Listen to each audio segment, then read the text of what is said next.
دوستان، خوش اومدین به این ویدیو. من شادایی هستم. دوستان تو این ویدیو قراره چند تا باگ از روبلاکس بهتون نشون بدم در بازی پیتزایی. حتما ویدیو لایک کنید، سابسکرایب یادتون نره. بدون معطلی بریم سراغ. تا شما روبلاکس رو باز میکنید، این بازی رو میرید. وقتی بازی واسهتون لود میشه به صفحه اینطوری این را این پروتش شما این صفحه رو چند راشون نمیدونید که مطمئن اینجا باید وارد میشید. وقتی میرید با برفست این در هیچ وقت کار نمیشه.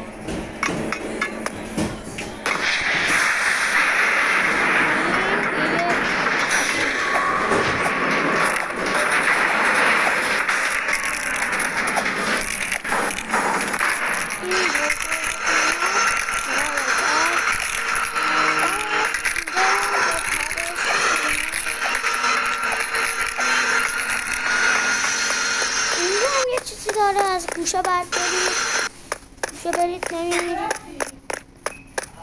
اینجا راهشو هیچ کس بلد نیست. این پیتزا رو دنبال کنید. این پیتزا قشنگ همین پیتزا ها رو دنبال میکنید. وقتی دنبال میکنید میرسید به اینجا. همین میرید اینجا.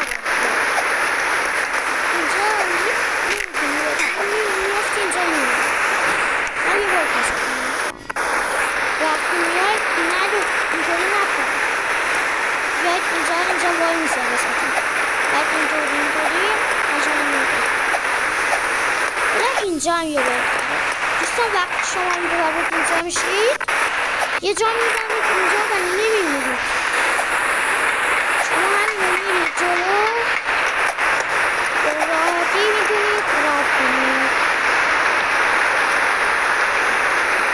بازی بعدی چیه؟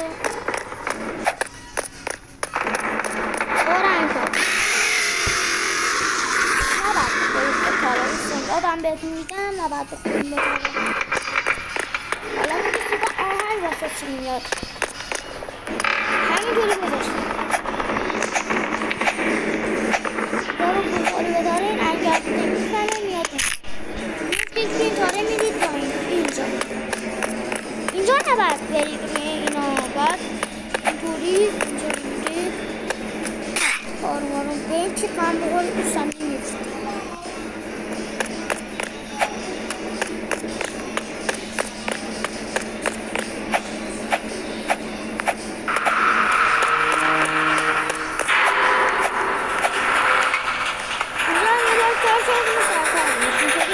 اینطوری میدید قشنگ میپرید.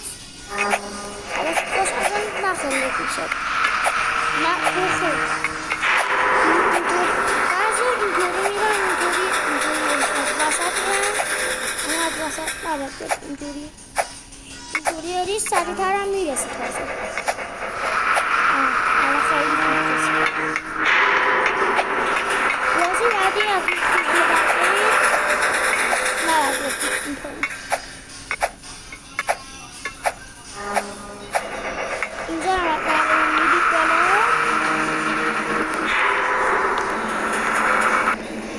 ببینید اینجا واسه اینجا دوستان میتونه بپره باز ماشین باز خیلی شما اینجا رو میپرید تو اینا باید بپرید.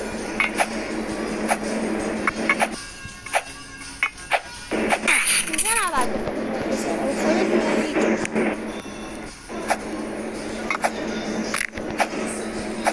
اینجا باگ نداره اینجا باگ نداره. اما بازی بعدی باگ فکر کنم داشته باشه. باگ نیست.